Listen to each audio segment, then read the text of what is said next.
जय हिंद दोस्तों, कैसे हो आप लोग। आई होप आप लोग अच्छे होंगे। दोस्तों आज जो है हम 1857 की क्रांति यानी कि रिवोल्ट ऑफ 1857 के बारे में पढ़ेंगे।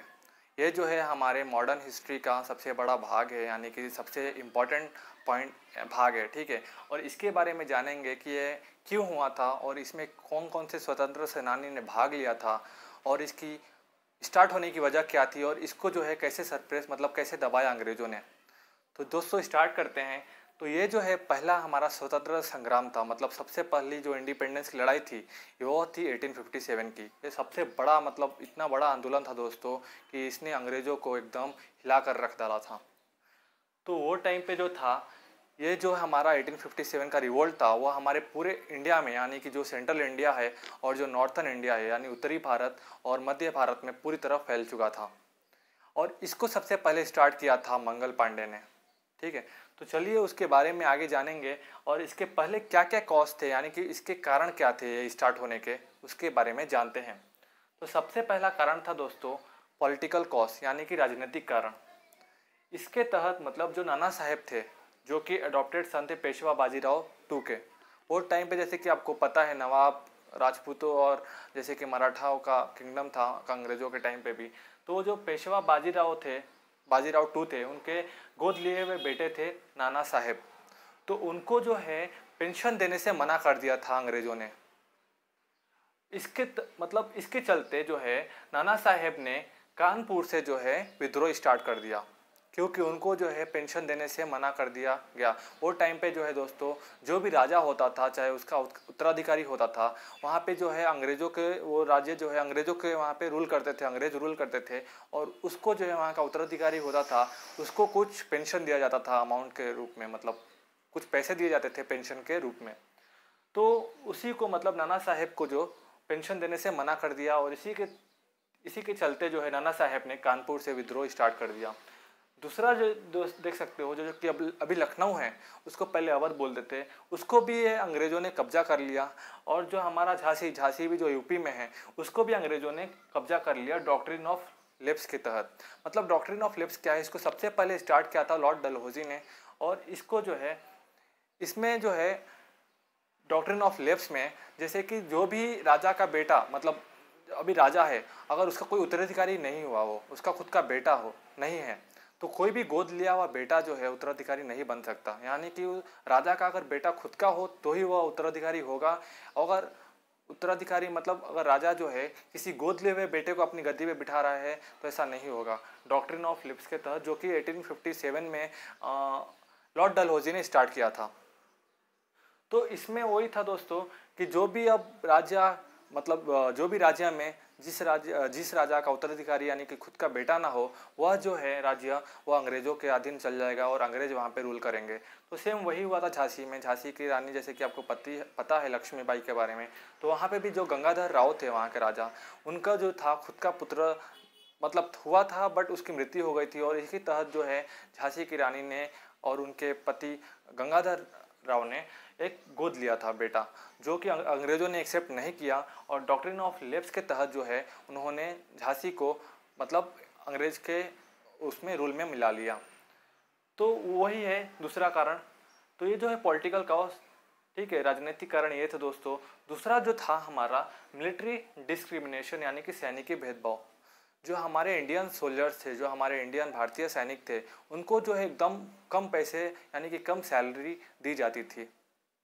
और दूसरा कारण ये था कि दोस्तों कि उनको जो है सूबेदार जो रैंक है, जब यानी कि इंडियन सैनिक में सबसे छोटा रैंक है, तो उनको सूबेदार रैंक से आगे बढ़ा ही नहीं, मतलब बढ़ने ही नहीं दिया जाता था।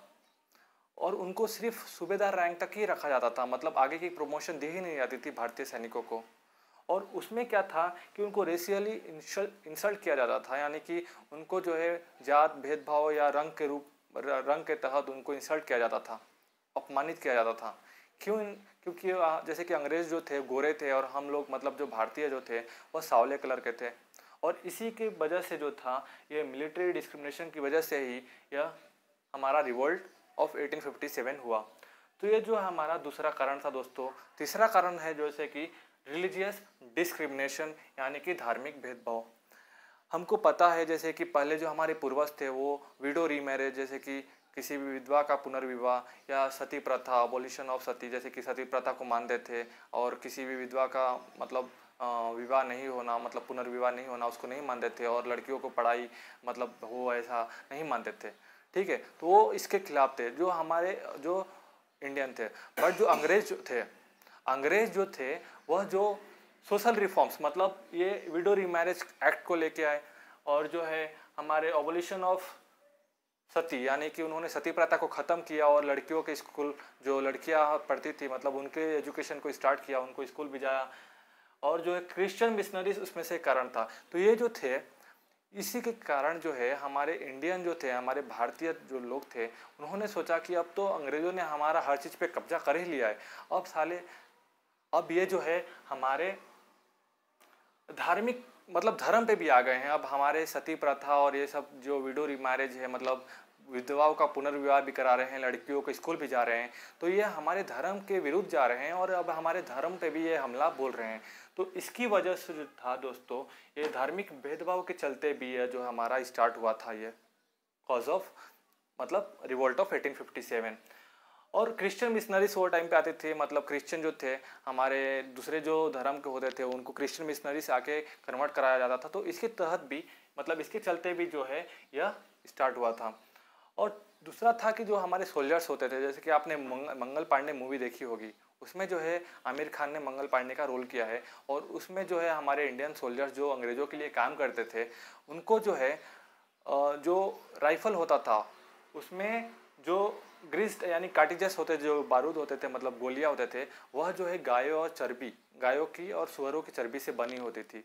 तो वह जो था जैसे कि हिंदुओं में और मुस्लिम जो थे वो सुअर को मतलब नहीं खाते थे, सुअर का मतलब दूर रहते थे और गायों का मांस जो था हिंदुओं के लिए एक खराब बात थी। और तो उसको ही जो था उन्होंने मतलब अंग्रेज़ों ने गायों की चर्बी और जो सुअर की चर्बी से जो था वह कार्टिजेस बनाते थे। तो इसकी वजह से भी जो हमारे सोल्जर्स जो थे उन्होंने रिवोल्ट स्टार्ट कर दिया था और मंगल पांडे उसमें वही मतलब अंग्रेज़ों के लिए काम करते थे और वह इंडियन सोल्जर थे। चौथा जो था दोस्तों हमारा इकोनॉमिक ग्रीवेंसेस यानी कि आर्थिक शिकायतें। हमको अंग्रेज़ों ने एकदम पूरा खोखला कर डाला था और हमको जो है सिर्फ हमसे एकदम इतना टैक्स लिया जाता था, हैवी टैक्सेस हमको पे करना पड़ता था वो टाइम पे जो हमारे इंडियंस होते थे। और इसकी वजह से जो थी हमारी आर्थिक परिस्थिति थी एकदम नीचे होती जा रही थी और इसी की वजह से जो है हमारी हैवी टैक्सेशन मतलब ज़्यादा कर देना पड़ता था हमारे लोगों को और डिस्क्रिमिनेटरी टैरिफ पॉलिसी जो भी है हमारे बिजनेस हो उस पर टैरिफ ज़्यादा लगाया करते थे और इसी के चलते जो हमारा बिजनेस का था, चाहे हम कहीं भी माल का उसको इंपोर्ट एक्सपोर्ट यानी आयात निर्यात नहीं कर सकते थे। दूसरा था दोस्तों कि डिस्ट्रक्शन ऑफ ट्रेडिशनल हैंडीक्राफ्ट्स, जो हमारी हस्तकलाएँ थी उसको भी उन्होंने अंग्रेज़ों ने ख़त्म कर दिया और जो बाहर के जो फॉरेन प्रोडक्ट थे यानी कि जो अंग्रेज़ के बनाए हुए प्रोडक्ट थे वह उन लोगों ने चलाना और उसका प्रमोशन स्टार्ट कर दिया और जो हमारे हैंडीक्राफ्ट जो थे उसको एकदम ख़त्म कर दिया और इसी की वजह से जो थी ये हमारा रिवोल्ट स्टार्ट हुआ। और ये जो है हैंडीक्राफ्ट्स मतलब जो उन लोगों ने अब हमारे हैंडीक्राफ्ट्स जो था हमारी हस्तकला पे उन्होंने हमला बोला और इसकी वजह से जो था जो हमारे पीजेंट थे, इंडियन पीजेंट मतलब भारतीय किसान, ठीक है, और जो हमारे आर्टिशियन थे और जो हमारे स्मॉल जमींदार थे उन्होंने मतलब बुरी तरह से वो प्रभावित हुए और उनको जो है इतनी मतलब आर्थिक समस्या से जूझना पड़ा कि वह लोग इसका रिवोल्ट ऑफ 1857 में पार्टिसिपेट किए, मतलब उन्होंने स्टार्ट किया। तो ये सब जो थी दोस्तों ये हमारे कॉसेस ऑफ रिवोल्ट यानी कि जो है हमारे 1857 में इन्हीं कारणों के कारण इन्हीं के कारण जो है हमारा 1857 की क्रांति स्टार्ट हुई थी। अब हम देखते हैं कि हमारे जो भी मतलब कौन कौन स्वतंत्रता सेनानी ने इसमें भाग लिया था और कहाँ से उन्होंने ये स्टार्ट किया था रिवोल्ट। ठीक है, तो चलिए देखते हैं। तो चलिए दोस्तों जानते हैं कि जो रिवोल्ट है वह कौन सी जगह से स्टार्ट हुआ और किसने स्टार्ट किया सबसे पहले। ठीक है, तो ये आउटब्रेक ऑफ द रिवोल्ट जो है ये सबसे पहले बंगाल में स्टार्ट हुआ क्योंकि वहाँ पे जो है हमारे इंडियन सोल्जर्स काम करते थे। जैसे कि मैंने आपको बताया सबसे पहले इसको मंगल पांडे ने स्टार्ट किया था और बंगाल में जो है वहाँ पे बहरामपुर से ये स्टार्ट हुआ था।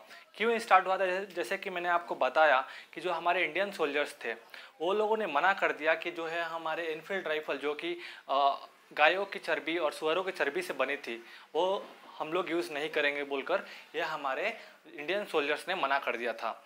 तो वही जो है सबसे पहले बहरामपुर, यानी कि जो वेस्ट बंगाल में बहरामपुर है, वहाँ से ही स्टार्ट हुआ था, क्योंकि बंगाल में इसका लिए आक्रोश था, ठीक है, क्योंकि हम लोग यूज़ नहीं करेंगे, ये हमारे धर्म के विरुद्ध है, इसलिए हम लोग नहीं करेंगे। तो जो मंगल पांडे जो थे वह 34th नेटिव इन्फेंट्री के थे, ठीक है। तो उन्होंने क्या किया, अपने ही रेजिमेंट के एक मेजर पर उन्होंने गोली चला दी, यानी हमला बोल दिया। और जो है इसी को जो है हम म्यूटिनी ऑफ बैरकपुर कहते हैं, यानी कि बैरकपुर की बगावत या विद्रोह बोल सकते हो, ठीक है। क्योंकि सबसे पहले मंगल पांडे ने ये विद्रोह स्टार्ट किया था, वह इंडियन सोल्जर्स थे जो ब्रिटिशर्स के लिए काम करते थे। अभी देखते हैं कि हमारे थोड़े एरियाज जैसे थे, जैसे कि इंदौर हो गया और हमारा ग्वालियर हो गया, तो वहाँ पे जो थे हमारे रूलर्स वो अंग्रेज़ों का साथ दे रहे थे, हेल्प कर रहे थे। जैसे कि सिंधियास हो गए, होलकर्स हो गए, तो वो अंग्रेज़ों की हेल्प कर रहे थे इस मतलब इस रिवोल्ट को सप्रेस करने में, दबाने में। तो वो लोग में क्या हुआ, वहाँ पर जो हमारे इंडियन सिपाहीज थे, यानी हमारे इंडियन सोल्जर्स थे, वो लोगों ने विद्रोह स्टार्ट कर दिया। और थोड़े ऐसी जगह जैसे कि हमारे इंडिया में थी जहाँ पर सोल्जर्स के पहले, सिपाहीज के पहले वहाँ के कुछ लोगों ने ही वहाँ पे रिवोल्ट स्टार्ट कर दिया। तो इस तरह से है जो ये रिवोल्ट बिगिन हुआ। बट जो है दोस्तों, ये स्टार्टिंग में तो सक्सेसफुल रहा, बिगिनिंग में सक्सेसफुल रहा, क्योंकि हम लोगों ने यूरोपियन पर अटैक्स किया, कई अंग्रेज जो है मारे भी गए, और उनके जो थे जो मतलब कोर्ट्स जो थे और पुलिस स्टेशन थे, उन पे भी हम लोगों ने अटैक किया। बट बाद में जो दोस्तों इसको सप्रेस मतलब दबा लिया गया, और ये जो हमारा जो विद्रोह था इसको पूरी तरह से दबा दिया गया। तो इसको कैसे और कौन कौन लोगों ने दबाया वो हम जानते हैं। सो सप्रेशन ऑफ द रिवोल्ट, मतलब रिवोल्ट कहाँ कहाँ किसने दबाया। जो दिल्ली जो था वहाँ पे वह विद्रोह स्टार्ट हुआ था बहादुर शाह जफर, जो कि लास्ट मुगल रूलर थे, उनकी अगुवाई में। तो वहाँ पे जो था वो विद्रोह स्टार्ट होने के बाद पूरी तरह से मतलब हम लोगों ने कर लिया था, एकदम कैप्चर कर लिया था। बट क्या किया बाद में, जो विद्रोह को दबा लिया गया, क्योंकि अपने ही जो इसमें थे वो साथ नहीं थे, और जो हमारे लैक ऑफ यूनिटी के कारण ये हमें विद्रोह मतलब अंग्रेजों ने दबा दिया। तो इसको जो है दिल्ली को अगेन रिकैप्चर कर लिया गया 20 सितंबर 1857 को। किसने किया था? जॉन निकोलसन ने। और इसमें क्या हुआ, जो बहादुर शाह जफर थे, जो बहादुर शाह टू थे, उनको जो है रंगून भेज दिया गया, जो कि आप देख सकते हो यह जो है भूटान के उधर है, ठीक है, नॉर्थ ईस्ट में। तो उनको वहाँ पे रंगून भेज दिया गया, और 1862 में उनकी मृत्यु हो गई, और उनके जो बेटे थे उनको भी गोली मार के हत्या कर दी गई। अभी जो झांसी था, झांसी से जैसे कि विद्रोह स्टार्ट किया था हमारे झांसी की रानी लक्ष्मीबाई ने, वहाँ पे भी दोस्तों सेम उसको अगेन रिकैप्चर कर लिया गया, और उसको रिकैप्चर किया गया ह्यूज रोज के द्वारा, वो तो 17 जून 1858 में। और जो हमारी झांसी की रानी लक्ष्मीबाई है, उनको मतलब वो शहीद हो गई बैटल फील्ड, यानी कि लड़ाई के मैदान में, क्योंकि उनको भी एकदम धोखा मिला। जो हमारे इंडियंस भाई थे, जैसे कि हमारे सिंधियास लोग थे ग्वालियर पे, वो लोगों ने धोखा दिया और अंग्रेज से मिलकर उन्होंने ठिकाना बता दिया, और इसी के वजह से जो थी झांसी की रानी लक्ष्मीबाई की शहादत हो गई। जैसे कि कानपुर से मैंने आपको बताया था पहले कि जो ये विद्रोह स्टार्ट हुआ था वह नाना साहेब ने किया था, जो कि पेशवा बाजीराव के एडॉप्टेड सन थे। वहाँ पे पेंशन न मिलने के कारण वहाँ पे स्टार्ट हुआ था। तो कानपुर को भी फिर से रिकैप्चर कर लिया गया दोस्तों 6 दिसंबर 1857 को। किसने किया? कॉलिन कैंपबेल ने। तो कॉलिन कैंपबेल ने कानपुर को फिर से रिकैप्चर कर लिया गया। अभी लखनऊ में भी विद्रोह स्टार्ट हुआ था, और उसको वहाँ पे लखनऊ में विद्रोह स्टार्ट करने वाली थी हजरत महल। उनको भी मतलब जो लखनऊ था उसको भी रिकैप्चर कर लिया गया, और इसको रिकैप्चर किया गया 3 आदमियों से, और पहला था कॉलिन कैंपबेल और हैवलॉक एंड आउटरम। तो इन 3 लोगों ने हैं जो है लखनऊ को भी रिकैप्चर कर लिया और फिर से अंग्रेजों में मिला लिया। तो इसमें जो है हमारे नाना साहिब जो कि कानपुर से रिवोल्ट स्टार्ट किए थे, और हजरत महल जो कि लखनऊ से रिवोल्ट स्टार्ट कर दिए थे, वह जो है भारत छोड़कर नेपाल चले गए। और देखते हैं दोस्तों, जैसे कि विलियम टेलर और एग्री जो थे, वह जो है रिवोल्ट जो आरा में स्टार्ट हुआ था, आरा जो है बिहार में है, तो वहाँ पे जो विद्रोह स्टार्ट हुआ था, उन लोगों ने विलियम टेलर और एग्री ने जो है वहाँ पे दबा दिया, सप्रेस कर दिया रिवोल्ट ऑफ आरा को। और जो तात्या टोपे थे, वो भी मतलब तात्या टोपे को भी एक उनके दोस्त ने ही उनको धोखा दिया, और जो है उनको अंग्रेजों ने फिर से रिकैप्चर कर लिया। कैप्चर करने के बाद जो है उनको फांसी दे दी अंग्रेजों ने तात्या टोपे को 15 अप्रैल 1859 को। अब दोस्तों जानते हैं कि यह जो विद्रोह है इसके फेल होने के कारण क्या थे। ठीक है, ये हम लोगों ने स्टार्ट किया, इसके कारण हम लोगों ने जान लिया, कहाँ से स्टार्ट हुआ वो भी जान लिया, और किन लोगों ने इसको मतलब दबाया, कैसे दबाया वो भी जान लिया। तो अब जानते हैं कि इसके जो फेल होने के कारण क्या थे, यानी causes behind the failure of the revolt, उसके पीछे कारण क्या थे। तो पहला कारण था दोस्तों lack of unity and poor organisation. तो हमारे में जो थी एकता की कमी थी। ठीक है, जैसे कि बहुत सारे हमारे इंडियंस जो थे वह हमारे साथ नहीं थे, जैसे होलकर्स हो गए, सिंधियास हो गए, निजाम्स हो गए, और ब्रिटिशर्स यानी अंग्रेजों का साथ दे रहे थे इस रिवोल्ट को दबाने में। तो हम लोगों में लैक ऑफ यूनिटी थी, एकता की कमी थी, हम लोग बिखरे बिखरे हुए थे। ठीक है, तो इसकी वजह से जो थी ये पहला हमारा मतलब फेल हुआ। और जो हमारी पुअर ऑर्गेनाइजेशन स्किल्स, मतलब ऑर्गेनाइज जो थी हमारी सबसे बेहुदा, मतलब सबसे बेकार थी। हम लोगों ने अच्छे से ऑर्गेनाइज नहीं किया चीज़ों को कि कहाँ पे किसको कैसे अटैक करना है और कैसे रिवोल्ट स्टार्ट करना है और कैसे ब्रिटिशर्स के खिलाफ वहाँ पे धावा बोलना है। और उसी की वजह से हमारे पुअर ऑर्गेनाइजिंग स्किल की वजह से जो थी हमारी यह फेल होना पड़ा, मतलब ये हमारा रिवोल्ट फेल हो गया। दूसरा था जैसे कि all classes of the society जो थे वह जो थे इफेक्ट नहीं हुए थे, और उन लोगों ने पार्टिसिपेट भी नहीं किया रिवोल्ट में। जैसे कि इसमें जो चंद लोग ही थे उन लोगों ने ही ये रिवोल्ट स्टार्ट किया था, और उन लोगों ने ही ये रिवोल्ट में लड़ा। पूरे जो हमारे इंडियंस जो थे, ऑल क्लासेस के कम्युनिटी के जो थे, उन लोगों ने पार्टिसिपेट नहीं किया, और इसी की वजह से जो है ये फेल हुआ। क्योंकि अगर सब लड़ते एक साथ मिलकर तो अंग्रेज इतना उनके में ताकत नहीं थी कि हमको रोक पाते। बट हम लोगों ने सारे मतलब यूनिटी में हो के सारे जो जितने भी इंडियंस थे वो मिलकर नहीं लड़े, और कुछ चंद लोग ही लड़े, और इसी की वजह से ये जो है रिवोल्ट फिर से मतलब फेल हो गया। तो इसमें हमारे जो भी कम्युनिटीज़ जो थे, ऑल क्लासेस ऑफ सोसाइटी, वो लोगों ने पार्टिसिपेट नहीं किया। लैक ऑफ कॉमन मोटिव, हमारे में जब वो टाइम पे कॉमन मोटिव नहीं था। थोड़े लोग जो लड़ रहे थे कि हमको पेंशन नहीं मिल रही है, जैसे कि हमारे हो गए नाना साहब, उनको पेंशन नहीं मिली थी बोल के वो रिवोल्ट स्टार्ट कर दिए थे। थोड़े डॉक्ट्रिन ऑफ लेब्स की वजह से स्टार्ट किए थे। तो हम लोगों में लैक ऑफ मोटिव नहीं था कि हम लोगों को ये जो ये 1857 रिवोल्ट है ये पूरी तरह से मतलब भारत को अपना बनाना है, भारत को आज़ाद कराना है अंग्रेजों से। अगर वो लैक ऑफ मोटिव अच्छी होती दोस्तों, अगर मोटिव उनके पास होता तो हमें जो 1947 में आज़ादी मिली, इंडिपेंडेंस मिला, वो हमें 1857 यानी कि 100 साल पहले ही मिल गया होता। तो इसी की वजह से जो था लैक ऑफ कॉमन मोटिव की वजह से यह जो है फेल हुआ हमारा रिवोल्ट। दूसरा जैसे कि मैं बताया आपको, सिंधियास, निजाम एंड होलकर्स जो थे, जो अंग्रेज़ों का साथ दे रहे थे, और हमारे इंडियंस जो रूलर जो इन्होंने रिवोल्ट स्टार्ट कर दिया था, और उनके ठिकाने बता रहे थे कि वो यहाँ पे हैं, यहाँ पे, और अंग्रेज़ों का साथ दे रहे थे इस रिवोल्ट को दबाने में, और इसी की वजह से जो है ये रिवोल्ट फेल हुआ। तो ये जो सिंधियास, निजाम एंड होलकर, जो कि सिंधियास और होलकर जो थे मराठास में बिलोंग करते हैं, मराठास थे, और निजाम जो थे हमारे हैदराबाद के निजाम, ये लोगों ने भी अंग्रेज़ों का साथ दिया। ठीक है, और इस रिवोल्ट को उन लोगों ने ब्रिटिशर्स के साथ मिलकर दबाया। इसमें चौथा कारण क्या था दोस्तों, कि जो हमारे मिलिट्री इक्विपमेंट जो थी हमारे रिबल्स की, जो हमारे बगावत के लोग थे, ठीक है, जो हमारे बागी थे, जो हमारे लिए रिवोल्ट स्टार्ट किए थे, तो उनके पास मिलिट्री इक्विपमेंट्स ही नहीं थे, इतनी कमी थी। तो वो लोग अंग्रेज़ों से कैसे लड़ेंगे। पहले तो हमारे जितने भी इंडियंस जो थे पहले पूरे पार्टिसिपेट नहीं किए। दूसरा जो था हमारे इंडियंस जो थे हमारे खिलाफ लड़ रहे थे, और जो थे थोड़े वो ब्रिटिशर्स का साथ दे रहे थे, जैसे कि होलकर्स हो गए, निजाम्स हो गए, और जो सिंधियास लोग हो गए, वो लोग जो थे ब्रिटिशर्स का साथ दे रहे थे, और हम लोगों को एकदम इक्विपमेंट्स भी नहीं थी।